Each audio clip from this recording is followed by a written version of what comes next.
So you're going to open are you going to create existing, open existing. Go into the drone folder. Go into the drone folder, 2.1 meters, that's the water level that the drone video is from. And you'll see a project folder, project file in there. Just load it up and you'll come up with a screen exactly like mine. Okay? So while I'm just waiting, this software uses STIV. It's a different methodology from what Antoine would have taught you this morning. LSPIV uses a correlation method. STIV uses tracer tracking over distance over time, just the whole video. So it's a lot more simpler, a bit more robust in difficult conditions. The software is developed by a Japanese, Professor Ichiro Fujita. So the professor in Japan, he was the person who thought up all these methods. So the LSPIV and the STIV, he developed them all in the 1990s. And many years later, they've now become very popular.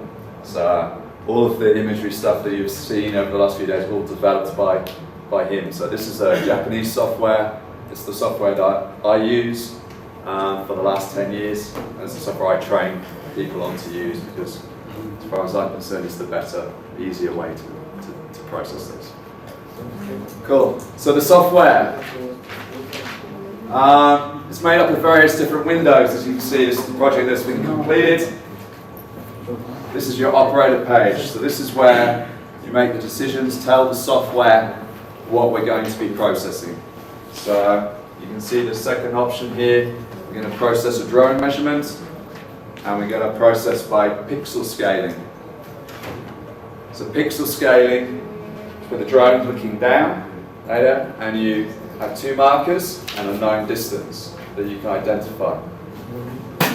Very simple way when there's floods happening. You're going to go down, you fly the drone, collect your video, put two markers out or a measurement that you know and write down the distance so that when you have the video, you can find them and measure them. So when you select your videos, you select it here. As I say, pixel scaling, STIV, and cross-section. Thank you. So the software has multiple tabs to guide you through the process from start to finish. Once you've completed one step, then the tab lights up, turns white, so that you can go and do the next one. So it won't let you progress if you've done anything incorrectly. So it guides you through.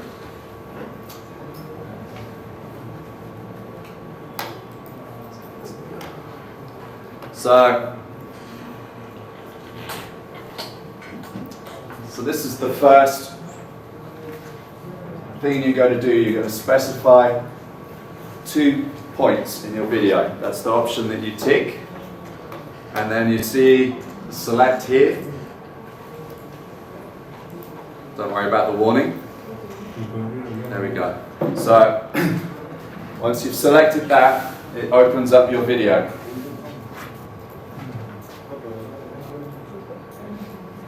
So this is the video from you guys that you provided. It's done the same time as the ADCP.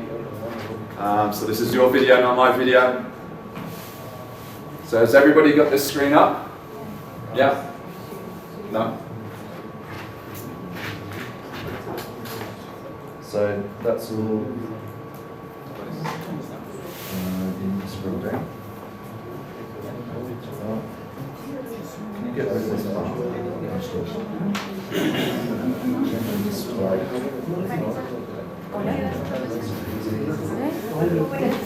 part?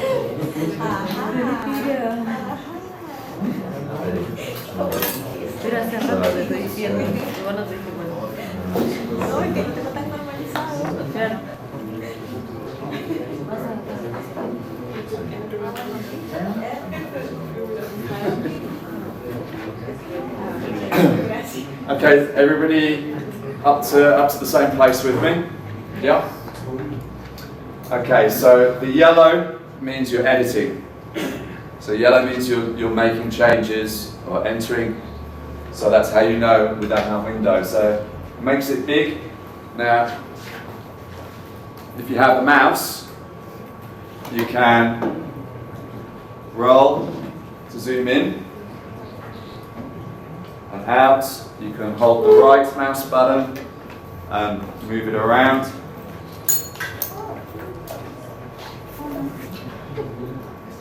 And what we're going to do is identify our 2 points that we're going our known distance. So for this one, we haven't any markers, but we know from the ADCP, the cross section, the distance from right bank to here is 27.5 meters. So in the software, you hit add, and you can do this as well. And then you click point 1, and then hold your button and drag to your next marker over here, and click, and you identify roughly that distance. Yes? Does it have to be right bank or left bank? No, it can be any, that's just me, I'm going right back to left bank. Anything that's a known distance. So yeah, it can be any way, any direction. So once you've done that, Mark, can you repeat the first move? First move? First move. So just, you've got the plus slit, yeah? Okay. Yeah. And then just click, you define your 2 points. Click, hold, drag, and then click.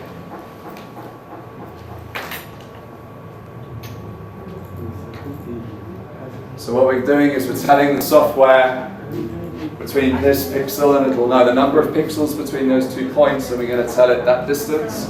So then it's going to calculate every pixel is this size. Divide that distance between all the pixels. Is everybody all up to date with that? Everybody all good? You guys good? Over there? Mark? Good. Thank you. So once you're done, happy, hit the tick. So that window goes back to being green. And then, so here, we enter that distance, so which is 27.5 for this one. And then, down here, the next one, enter our water level, 2.1 meters, there's the gauge height. Yeah? So once you've entered that in, hit that, specify pixel scaling. So yeah, once you hit that, you can see it actually calculates and tells you what your pixel size is there. The number fills in, just here. And then the next tab will open, which is our cross-section tab. And you'll see up in the corner, we have a new ortho-corrected image, but it's going to be exactly the same as this. This is our normal drone view. That's our other corrected view. So, everybody all good with that? So, your water level is going to be, if you're going to calculate discharge, you need a cross-section. Yeah. And you need your water level related to your cross-section. So, if you have gone there, don't know the water level, but got a cross-section, though, you can just have, yes, water level is 0, and then your depth going across is negative if you had a cross-section. So that water level is not the one I rated in the scale that relates to the rating curve. This one is, yes. That one, 2.1. Yes. Right? So if I say I go there and recently, from a recent flow, the scale was gone, right? And I couldn't read the water level from the station or the scale there, but I still want to make a measurement. Yeah. Can I continue with the measurement including 0 there, or I can't at all? Well, you still need a cross-section, I don't know. Yeah, of course I need the cross-section, but the water level that I'm inputting is not from the cross-section, it's the one that I read from the scale from all the scales that from all the river, like the river gauge will have a bunch of scales. Oh, you mean the hydrograph? Yeah, Yeah. that one's not, that 2.1 is not out. So the 2.1 meters is from the scale of the reading from the gauge, the logger, Yeah, the that's gauge right. log. Yeah. So it's not related to the cross section. No, of course it is. Yeah. I think I don't know if I'm explaining myself. Yeah, maybe. Like when I go to the station, there will be a bunch of 1 meters, right? Yes, your gauge was. And I will read that visually. I will Yes. read that 2.1 from there, Yeah. right? But that one doesn't really necessarily relate to the cross section that I'm putting. It doesn't give me the depth from the bottom of the river all the way to the surface. So right? if you're at a, if you're grabbing a video from a gauging station, so my monitoring stations, every monitoring station will have a surveyed cross section in the database. Got it. Okay. But I still like what I'm trying to say is that in our stations, I don't know if it's Yeah. like that for yours. Like in our stations, the level that we have in the scales on the side, on the bank, Yeah. are not necessarily related to the deepest part of the Okay. cross section. As long as you can relate it, like as long as you can get a cross section, you could call it 0, you could call it 20, as long as it matches your cross section. Because if you called that 0, for example, Yeah. then your cross section, if you have it, however you have it, for that matches that, that thing, you have it 0 and you can have all negatives just specific to 0. So when we go to a site, okay, and there's no gauge line, we've done an ADCP measurement comparison. Yeah. We'll pull the cross section out from the ADCP at that Yeah. site, and yes, we'll do what you said, just call it 0, and then minus, blah, blah, blah, blah, blah. Okay. And we still get a discharge, it's just, you don't have a gauge height. Got it. So we kind of, Yeah, I think Yeah. I get now. Like if that was the case, I could input 0 and it'll still work, right?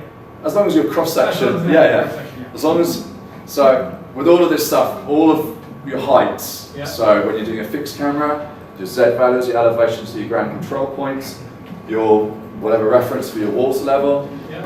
and your cross section, they all need to be in the same height data. Okay, just to make sure I understand, like, say I go there with the Yep. ADCP and instead of inputting 0, I input the deepest depth that I get from the. But you can't just have one point, no, you have to have, Yeah, but Yeah. what I'm saying, that, like in here, when I wrote water level setting, right? Yeah. I input 2.1, right? yes. Like, that is the one that I visually read from the scale, right? Well, it's the reference height that we're using. So for this set of data, is tied into the monitoring site where we were at. Yeah. So I know what the board was, and I've got the cross section, and I've got all my data elevations all tied in together because I want it tied into the gauging station. And Okay. yeah, absolutely right. If you don't want to tie that into the gauging station, you can use whatever elevation you want, Okay. any reference level, just as long as your cross section and your water, whatever number you're using for your water level, 0, 1, 10, they match. So your area and Okay. yeah, Got it. really cool. Yeah. Yeah, no, that's we're good. But yeah, I appreciate we confusing. Yeah, this particular one is all tied into those gauge boards at that hut because we're going to calculate discharge relevant to their rating curve. Cool. Okay, so to import your cross section, there's a little option there to load the file. We'll just do that. So I've made a cross section file which is Costa Rica. So under drone, just the drone folder here, camcorder cross section. Yeah. So you just select it and load it.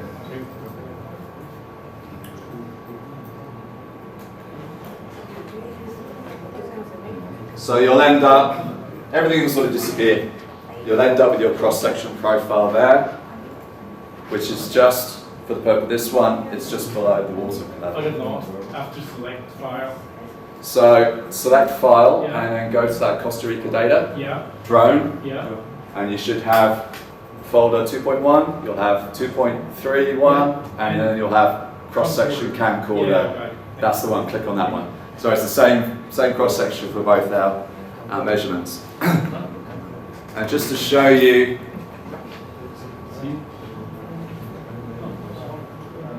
Is it okay that it shows warning cross-section data above the water level was red, the velocity cannot be calculated? so you need to make, check with me? you need to go back to the previous screen, make sure you've got your water level as 2.10, yeah, and then specify, and then you'll all be good. So the cross-section data file format is just length, height, it's a CSV file, so just distances and depths, elevations, whatever format you're using. Very simple, just 2 columns. CSV. CSV, .csv, so yeah, an Excel.csv file. So this one was exported from the ADCP, but yeah, a number of points, so we just load it. If you were using a much bigger cross-section for the whole, say your water level or your cross-section goes to 10 meters, we've done a measurement at 2.1, you can import the whole cross-section, but when you tell it it's 2.1 meters, it will cut it. So it'll cut out the rest of it and just use that low cross-section. When you made the measurement with the ADCP, how do you decide which transect to use? Because they're not going to be exactly So we the use same. QREV int, Yeah. and that will look at all of the cross sections and it will average out all the data points. Yeah. So there's in QREV there's an option. It's called map in the tab. You use QREV? Yeah. Yeah. So you know the map tab? Yeah. In the latest version there's bathymetry and output. So that's how we got. That's what you get to now. Yeah. Yeah. Yeah. There was a lot of things with this cross section, and it did a really good job putting it out nice. So that's your cross section, just your format. So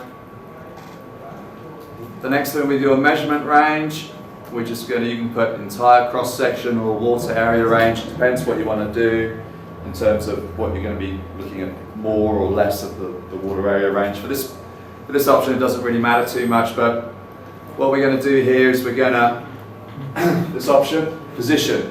So we're going to tell the software where your cross-section roughly is. Nothing here has to be absolutely exact. So we hit edit, and our big window comes up yellow. And you see down here you've got play. So you can hit play, the video will play. And so you want to put your cross-section across, with the flow, perpendicular to the flow. So we're going to tell it, you can go left bank, right bank. I'm going to go right bank. So I click and then hold and I'm going to click at that. Okay?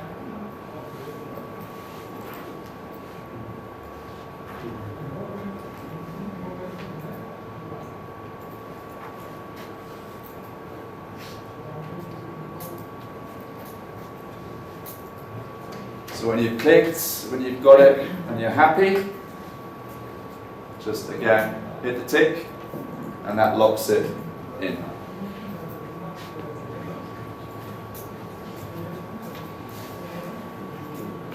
So it doesn't matter if your cross section is here or slightly here. Don't worry about it. You just fit it in the best position with the nicest flow. So it doesn't matter, there. Anywhere here, because we're going to set velocity lines, so it's averaging it all from this section and applying it to the cross section.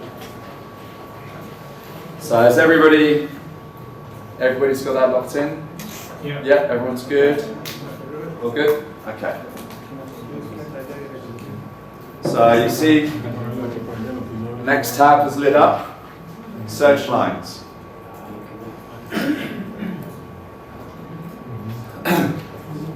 So with STIV, like a current meter, like a flow tracker, it's going to set the number of verticals that you specify and calculate discharge exactly the same way. So This is the length of these lines, so I'll just show you. I'll just hit create. Yeah, okay. So this is the length of those lines, 15 meters, which you can change. And what it's going to do is it's going to average the surface velocities over the 15 meters. So you can set these dependent on where your best velocity is, how much you need. You may have trees here, so you can have shorter ones or longer ones. In manual settings, we're just going to do auto. And then the number. So you can change the number. You can also change the angle. So we might, probably 6 meters is probably enough. Make it a bit shorter. Here is how you want these verticals in relation to your cross section. So this one's selected, so it's half and half. So if it's 6 meters, 3 meters, and 3 meters. Yeah. If you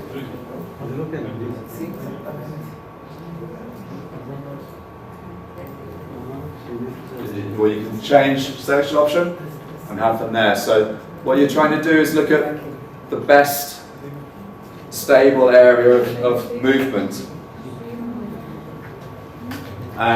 You can adjust the angle there a little bit. There is like there is a manual option which you can add lines and go, do some in for different directions if you wanted, or you can maybe delete. So add. So you've got a lot of flexibility. Flexibility in how you do it to match the flow that you have. So I'll just go back to auto. So I'm just going to stick with the auto. Actually, we'll do 22.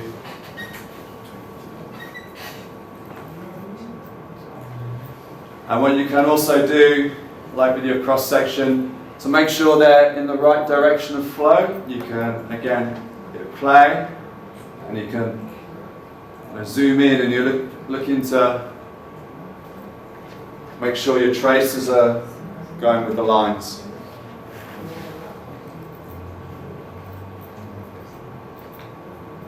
So that all seems pretty good. So when you're happy, hit this one down here, make STI. And it'll start ticking along.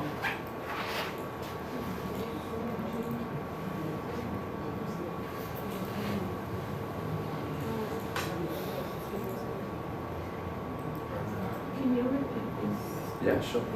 Sure, yeah. Absolutely. Which part? Where do you change all the parameters here? Yeah. So that's the length of the blue line. That is where you'd like those to sit in relation to your cross section.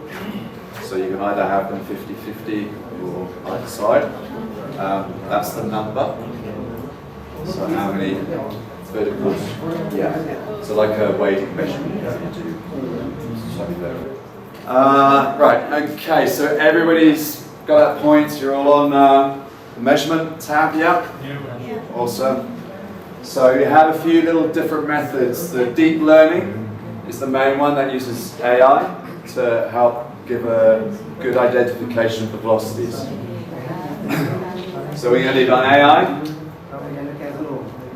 This is our surface alpha, which we looked at from the ADCP data, and from the roughness and from the drone data, and I'll explain a little bit more about that.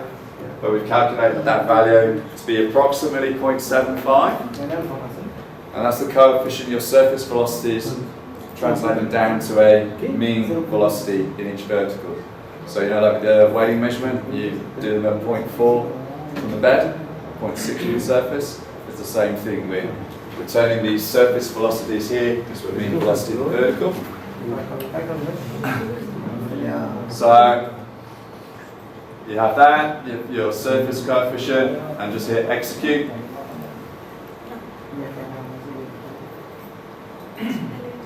So it's now just going to look at each one of the houses, each one of those verticals, and then calculate it into a velocity.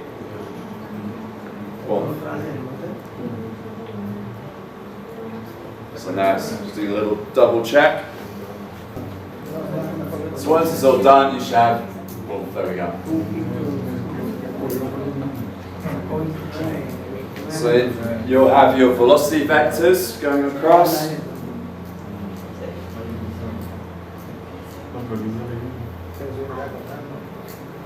The first thing you would look to do is just check that they make sense. You can see some dips here, so that one maybe need a correction. And the discharge in relation. So what?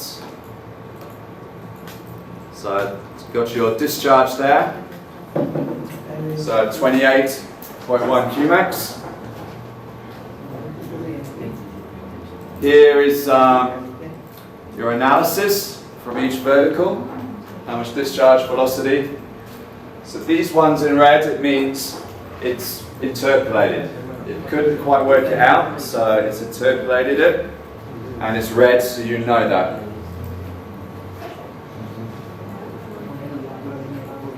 So with this one here, that one there's a little bit lower. So we got a bit of a dip there. That's number 7. Oops. Where's my key? There we are. So if we look here, number 7, we got a bit of influence of a rock. So the water's probably coming through a bit quicker here. This rock is slowing it down, so it's picked up that little dip in the velocity, and then obviously back.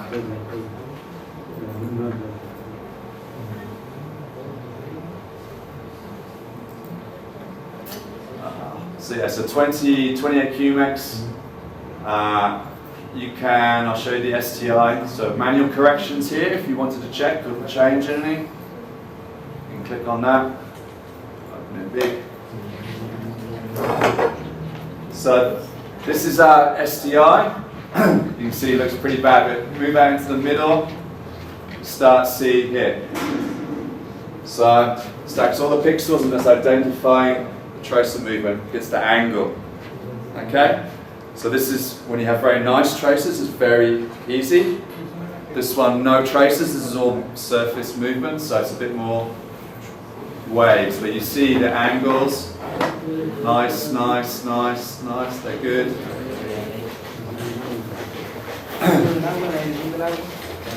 You see these straight lines?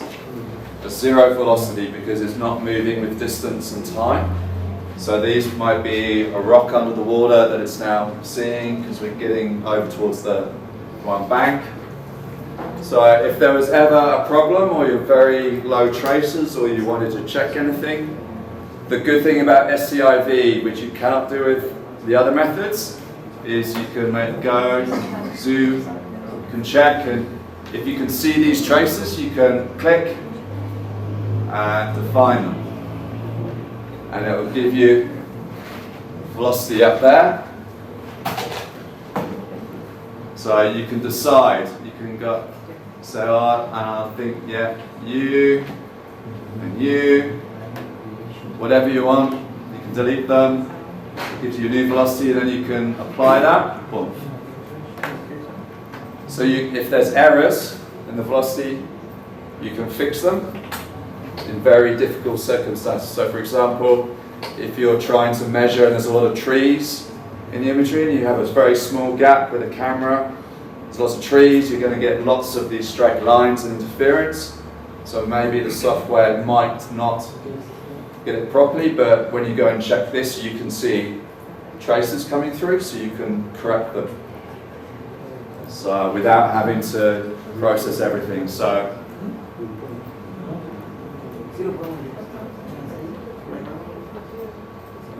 let's close it down. So and whenever anybody whenever anybody changes anything or adjusts any velocity data, you see now it's in red. So when you give the measurement to somebody else to check, they know that you've changed things. So it's really, really good when people say, oh, you're just making it up, you know. You fixed it, you're adjusting the results. So anytime all the black text is automatic processing, red text is being changed things. So I'll go back and take him out. So it's all saved as well, so you can. There it is. So I can see what I did and just delete all those. Reset. So yeah, it's very quick and simple once you've done a couple. It's very straightforward. So 28 Qmax, 0.1 Qmax. That's my measurement. Here's your surface alpha, so you can save this, save it with the thing, and maybe a year or two later, or you get some more data and you realize, actually, I've got more data now, more ADCP data. I don't think that surface alpha is correct. I think it's, let's say, 0.85 or 1/6 power law. You can just go back, open this, type in 0.85, recalculate it instantly. And then you save, update the data. So this is why, for me and my work, this is why we went with this method, because we can quantify the velocity analysis. We can go through and check those lines, and we can determine if they're correct or not, that the analysis has done a good job. So it gives us confidence in our measurements where we don't have comparison data, so where we don't have ADCPs. We will always try to get verification measurements in the beginning. Nowadays our guys use the drones, so they turn up on site, so can't put a boat in, I'm not going to put an ADCP, they'll fly the drone, collect the measurements until the water maybe comes down, or less debris, and then they will do ADCP measurements. So the drone and the ADCP should all line up nicely. Sometimes, we're told you're not allowed to use boats. From the bosses, too dangerous, no boats. So our guys go out with the drone, and they will collect all day, just sit there every hour, fly the drone, for measurements. So I changed that back.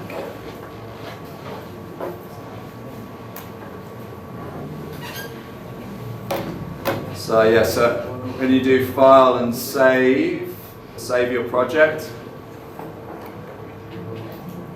if you save it as a STZ, it embeds the video into the file, so you can't lose the video file. So if someone deletes your movie, it's gone. But if you embed it as a STZ, it's there. You just have one project file that you name according to your convention. So very easy for storage and processing down the line. So if I had say 4 drone measurements for this water level. So we flew the drone 1, 2, 3, 4. So this is the first one I processed up.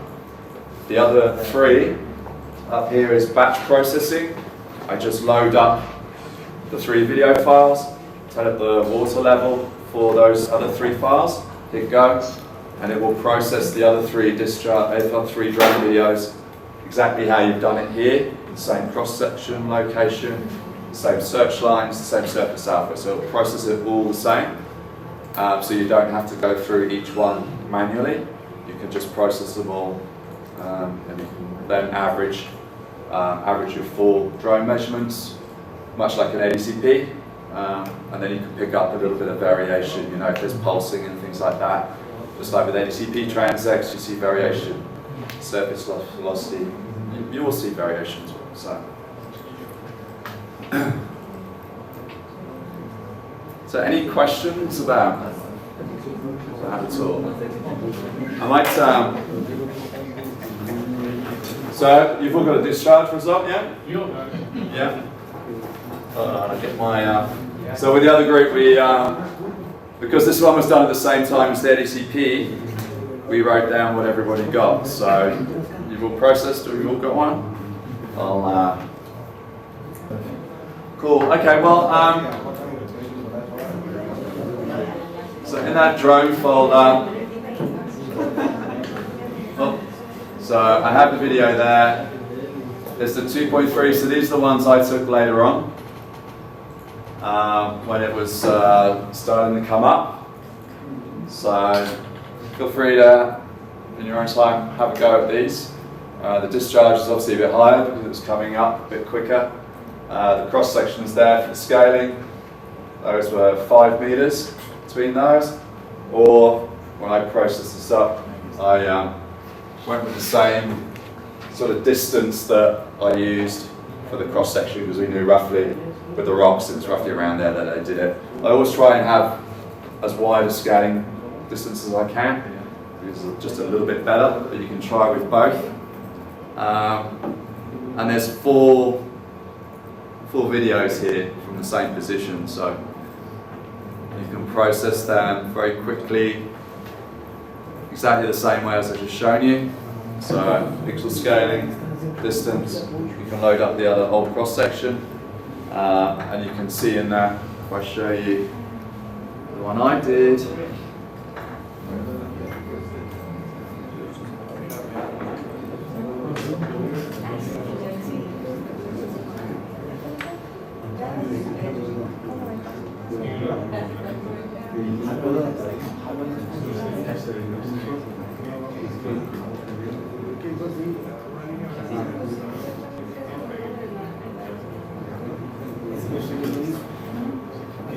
so you can see the velocities were starting to pick up a little bit more, it was getting a little bit more turbulent. I turned off a couple of these because they were just, analysis was not quite so good. But it's up around the 40 QMax. But with I was using a 2.1 cross section, needed 2.3, I haven't put the sides on, so it'll be a bit, probably around about the 50 QMax mark maybe. But yeah, you feel free to have a play with those. The cross section is there in that folder. Just put the sides up to 2.3 and that will give you a much better area.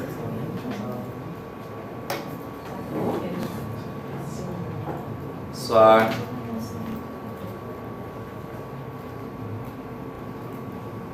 yeah, drone video is very easy, very simple to do. No surveying, just scanning. Very, very simple, very nice. If we go, so now if you can save your measurements. We'll just go quickly to the fixed camera. We're going to load the next camera project, the oblique view. So I'll just run through that quickly with you. I think we've got about 30 minutes left before we have to all sort of finish. But the process is very much the same. But what's changing is your perspective and that initial calibration. So just swap these around.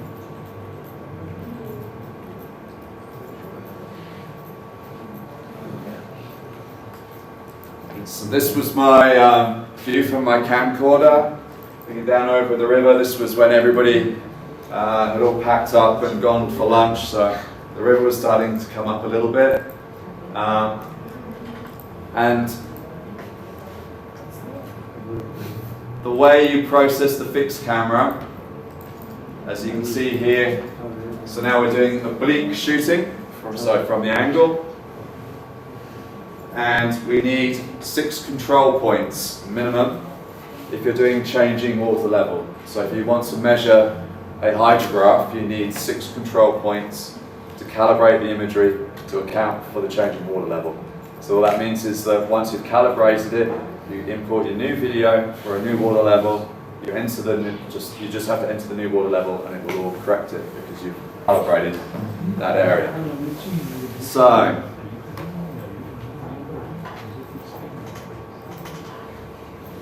first tab here is where we identify those ground control points. And we select here, edit.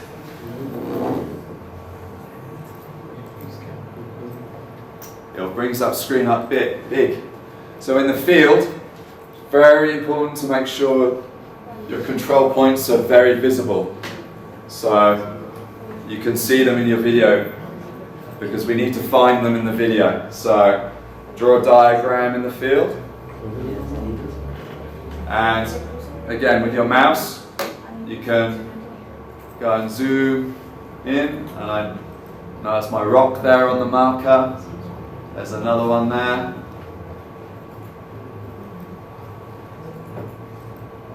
You can see over here, there's my marker. There's one there on the rock. And then two over here.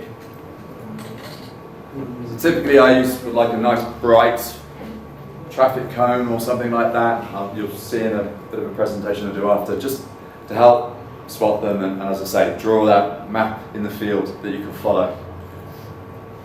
There's no order to follow. Sorry? There's no order to follow, like counterclockwise, up like. The order is up to you completely, yeah. As long as you know which one is which, yeah. So for us, and I'll just pull up that file so you can see.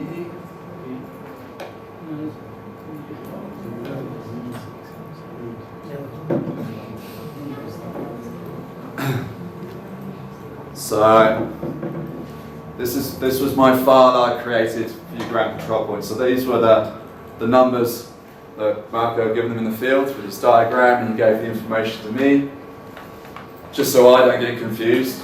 And I'd made my own little map, 1, 2, 3, it works clockwise. So those are the numbers that I've clicked on in the software, so each time you tap it, it will put that blue marker in. That's the X, Y, and this was the elevation data that they provided me. And as we were talking about with the cross-section, in this case we're tying it to our water level gauging station. So to make sure these Z values matched and tied into the gauging station gauge data, I created a gauge 0 value up here, an offset to get these. So now, because as I said, everything needs to be in the same height datum, whichever height datum, whichever reference. So after you go through and you click and then put the little blue marker. When you're happy, hit tick, and you'll see here it's got the numbers 1, 2, 3, 4, 5, 6. So this is our pixels, and this is our height data from here. So you just highlight it, copy it. You can click it there and just paste. I just paste it.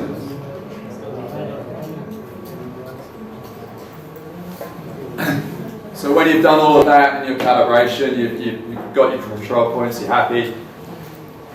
Ideally, you're going to get a really nice calibration out of this, so we're going to hit camera calibration. So again, this is trying to calibrate the pixels in distance from the camera. So see down here, that's our camera, and our blue dots are our control points. Our red dots and our blue circles is how well the software has corrected the imagery.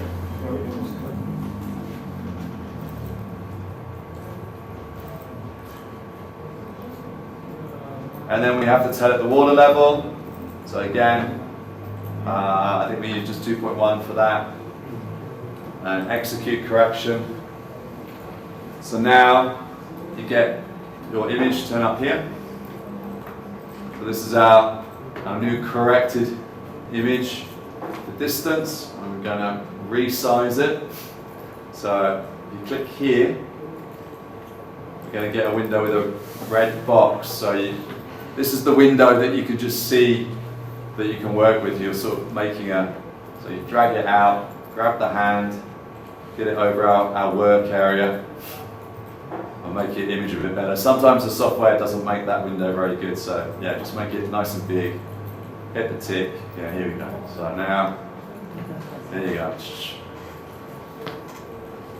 So now we've got, you can see it really well now. So, so the further away from the camera, the wider it gets because our pixels are bigger on ground. So yeah, that red box, you can adjust it to just make the image nice to work with. So when it's calculating velocity, sorry, you keep it up. All good? Oh yeah, it's really hard with that mouse. So when it's calculating velocities, like with the drone or the blue lines, it's using the data from this image, not that image, because it needs to know the distance from the camera. And after that, everything else is the same. Your cross section, again, is the same. You're going to load your cross section. You're going to have to hit place where you want it to go. Sometimes you hit that, you can change the window. Sometimes it's easier to set it in this window. Make sure you get the banks right. Sometimes, like with this imagery, it's best to work from the bank you can easily identify. And just like with the other video, you can turn it on. It might not be turned on in your settings, but you can play the video, go back to this image, and you can see the flow movement in this corrected image. I didn't get how did you get the program to show the full image? Because in the beginning, I had the image just like you had, just a good frame of it. Yeah, so if I go back here, so this resize geo image. Yeah. So I clicked and dragged to make this red box. You can make it just about the size, and you can sort of the way area you're going to work, and you can move it around. Usually it does that pretty automatically, but it's just the window that you can visibly see things. So if you need to zoom in on a particular area because you've got a very large sort of cone shape, it gives you your best view. So.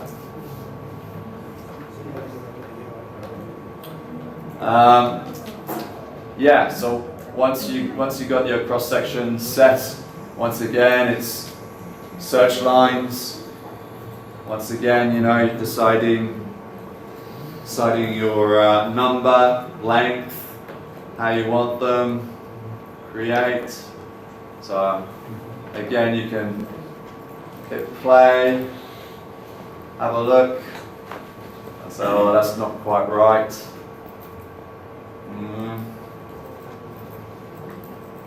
No, so not too happy about that. I think it just needs. So I might try and adjust them. You can change the angle here, so maybe 80 degrees. Correct. No, not that way.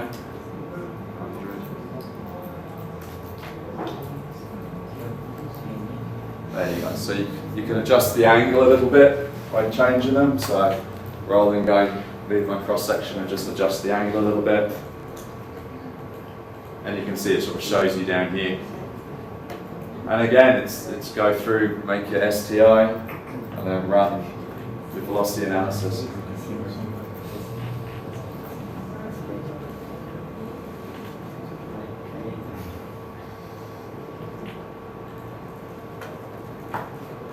Same surface alpha.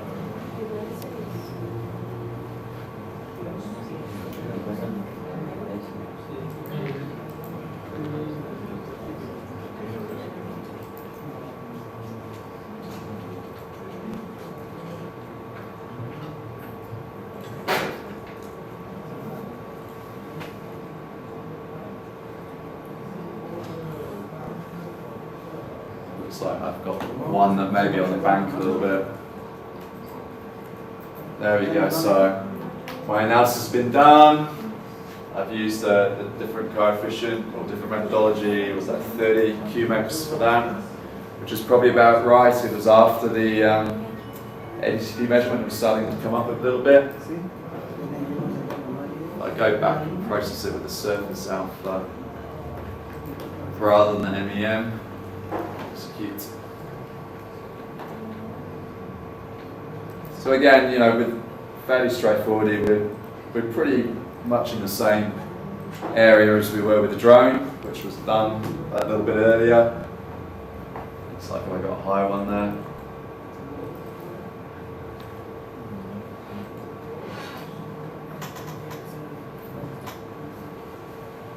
And then once I've run through this, I'll just show you.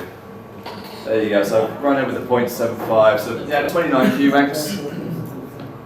Once again, you can check it, visualization. Yeah, you can see, remember, velocities are starting to pick up a little bit here. With the drone, it was at 2.15, it's picking up now a little bit later on. You can output a report. So I'm going to save this. So again, so that's your measurement. Complete, done. The main difference is that first part with just the whole calibration thing with control points versus pixel scaling. As I say, it's the whole ground control point is probably the thing that people get most stuck on in the field. And again, as I said, probably yesterday, some of you had heard, the most important thing is just to cover the range of flows that you're going to measure. So if your river has a 5 meter range of stage, make sure you try and get 5 meters, or at least 4.5. So really, you just really want to. Did they give you the rating curve for the station? No, I think no. Evan said he's got it, so he's going to pull up a bit. But yeah, because our ones later on, like I say, they would have been up with a cross section. They'd probably be up around 45 or 50 QMax later on when it's starting to come through. So see what time it is. All right, so I got 15 minutes left. I guess the thing I should say is like this, like with the drone, you're building a calibration here. So this is like your project-based file. So once you've done the calibration with this video, as long as your camera doesn't move, you don't need to do it again. So when you get your videos from the flood, you just, from the start, you save this, keep it, project-based file. So when you get a new video, just come here, select it, select your new video. You don't have to do anything else, you just go to here, enter your new water level, and it will correct everything. And then you just double check. The cross-section and all your lines will all still be there. You just double check that at that new height, these are all still good in your direction of flow. You may need to increase them, or you may need to adjust them a little bit, and then run the analysis. So there's no going through all this drone control point editing. That's all done and saved, yeah? Just when you save the file, just give it a new name so you don't override your project base, yeah? So if you've got another video, 10 meters, yeah, save it. New project, 10 meters, you know? So that's all saved. I'll see if I can do, let's set this up a correct batch.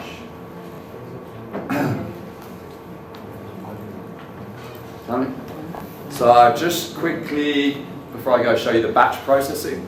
So again, typically what I do this stage, set up my calibration to begin with at my sites. I leave my camera out in the bush over the flood season.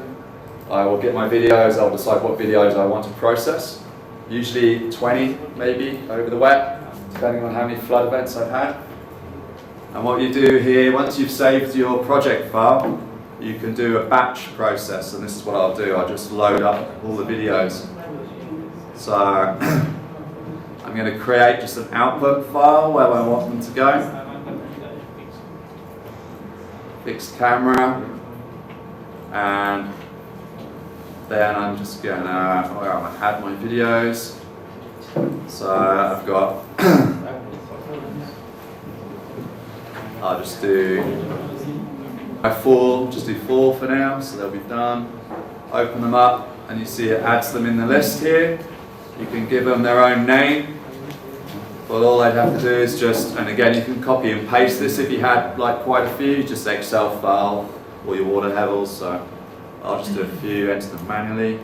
2.1.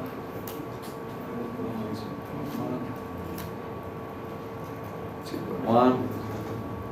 So you've got all your videos, just hit start. So it will now just go through and process those 4 videos with all the same settings that I did in this initial one, like your project-based file. And typically once that's done, alright, off we go. So it'll go through and it'll give you a little results, and it pulls up a little bit of a graph as it goes along. So again, you don't have to do a lot more work than the initial setup. Once it's all run through, you can export a CSV with just all the measurement data. So they're just the summary data. So what I do then is I plot up my heights and my discharges. I just make a hydrogram rating curve. I plot them all up, and you should have like a rating curve defined. If I have any videos that are no good, I'll see them as outliers. I might not have to worry about them. I don't have to check every single video. What I'm doing is just creating a number of points to define part of my rating curve that I may not have any measurements in. And then I will use that to justification to correct my rating curve. So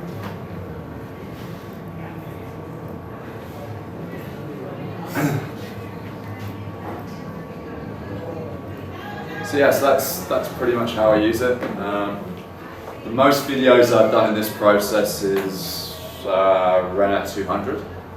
I just loaded 200 videos and grabbed the CSV, pasted all the heights, and just let it run. And it doesn't take an overly long time. This version of software has got a registration thing, so it's a little bit slower, but you can also do a quick analysis. So as I say, it'll run through fairly steadily, and you don't have to worry about it too much. Any questions or anything?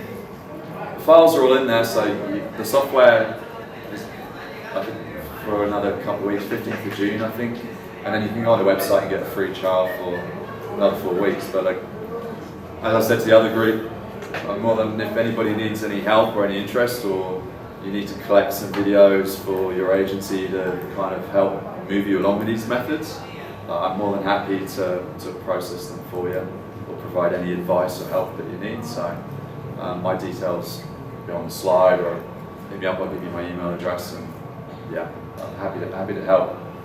Because it is confusing, it is a little bit at the start, I appreciate it, and this is a really whirlwind stuff. Usually when I run the training, I spend a whole day with you guys just processing the data, but time constraints and things like that, it really is a sort of very quick. It has been. And very overwhelming, I'm sure. Well, I have questions regarding the collecting of the videos. Because it seems to me you have to have a notion of the hydrograph that you want to get, right? Because you said that you may want to batch process 20 videos of the same discharge, right? Or whatever, like, and then to make sure that you get as many points as you desire in the rating curve. So when you're there, and you're doing this manually, like it's not a station that has a camera, you know, you go there, you set up your tripod with the camera, and then you start recording. You record on it for 30 seconds. How long do you wait for the next video? Is it a river that you already know, or you just look at the level and say, okay, I can have anyone now? So my day job is running a monitoring network in North Queensland. So I know the monitoring site's been there for decades, So we do have a good height record. So we know if they're very fast reacting, or some of our Gulf River systems are very flat, they rise really slowly, get really high and drop down.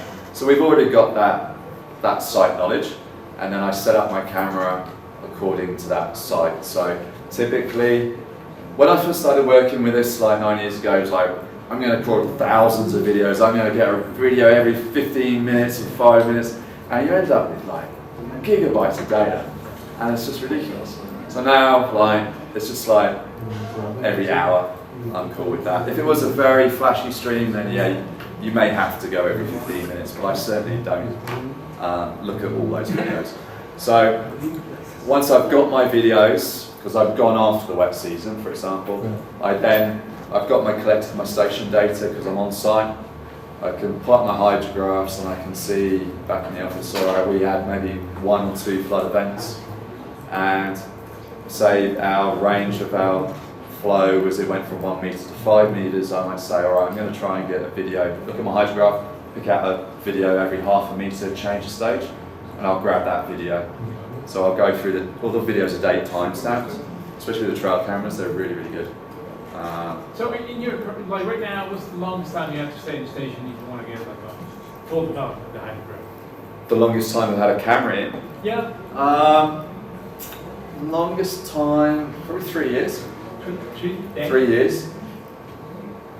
It just depends, because you put a camera in, and you're like, it might not rain again, like for us anyway, sorry. Yeah. It might not rain here again for another 2 years, or, you know. And whereas, and I'll show you an image today, I put a camera in, and 8 days later, we had a record flood event at that site. And when I was there installing it, I was like, are you sure this is high enough? You know, and they go, yeah, no, it's, you know, it'll be good. And yeah, well, it was on a 6-metre pole, and it came halfway up the pole. And we were grabbing videos. That one had comms, so I was grabbing them before the comms went out. But so it just really does depend on your site. But we just look to target. Once we've got the information, we're happy that we've got what we need for that rating curve. We pull the camera out, and put it somewhere else. So we've got maybe 7, 8 cameras that we rotate around different sites. But we kind of, with the trail cameras, they're so cheap, so we'll just buy them. We'll buy a few more. We found a good brand, so it'll work quite well. All right. So yeah, so when it all goes through, you can see a little bit of variance there. Sorry. Just finish this off before. So you can output a little CSV file here. Test. So that's all finished.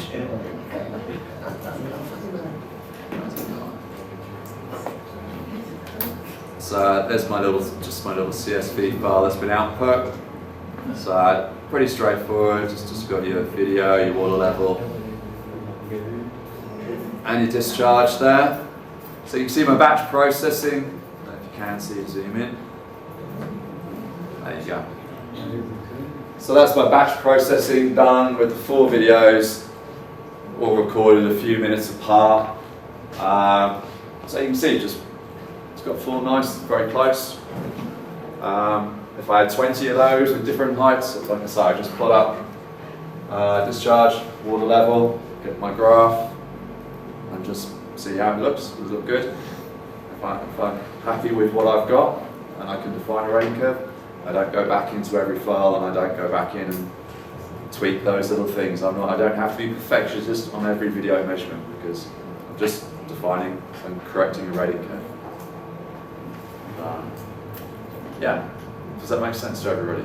No, it does make sense. There are like questions about your everyday routine, everyday job that obviously comes to mind, but I guess they're not relevant, like, you know, maybe later. Like, say for instance, you go and make 10 videos. Out of those 10 videos, like all of different levels, right? And out of those 10 videos, you get into points of discharge level, right? And then you find that one of them strays, straight off from the curve. Do you go back to the video, check it out, see what's wrong, or you just discard it? If I've got 20 videos that when I put a line of best fit through, so I've processed them like this. Got a line of best fit. It's given me an R value, 0.98, and I've got 1 or 2 that are like this. I'm not going to go back and process and check those 2, because all I'm concerned about is just defining a rating curve. If I was going like with a drone, so I was going to do a one-off measurement, because cameras you collect, as you say, you're defining a hydrograph more. drones, you're going there at a specific time, and as they typically collecting 4 videos, so a single measurement, I would check those 4 because yeah, it's a one-off thing. You know, I haven't got any more up here necessarily to make sure that's right. So yeah, so that's how I approach it slightly differently. Yeah. Just bring that down. So yeah, those videos are there for you to play with.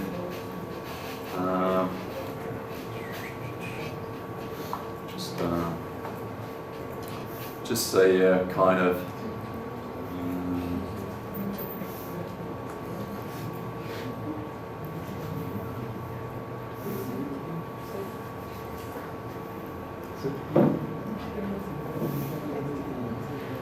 so just that's typically what I deal with. So we have our wet season where we get lots of flood events, and then May it's dry. So when I say like 3 years, it's like if you don't get the cameras in, you know, at the start our last trip here, you stand out to miss. You know, you got to wait till the next year. So that's our opportunity. This is my sort of presentation coming up, but. How much longer do you go? No, we're all wrapped up. 4 o'clock I was told. So that's so this one I was enthusiastic. So that was 2 flood events, 10 meters, 2 weeks apart. You can see I've got bloody 200 videos over the course of these 2 events, and if you can make them out, these black dots here are the ADCP measurements that had been done over the last 14 years prior. So I think there's maybe about 9 measurements, and what you can obviously see, there's hysteresis going on. So we've got a loop rating. Yeah, I've done it kind of the other way around, and all our ADCP measurements fell on the falling limb because that's when we get there. So yeah. So the camera actually.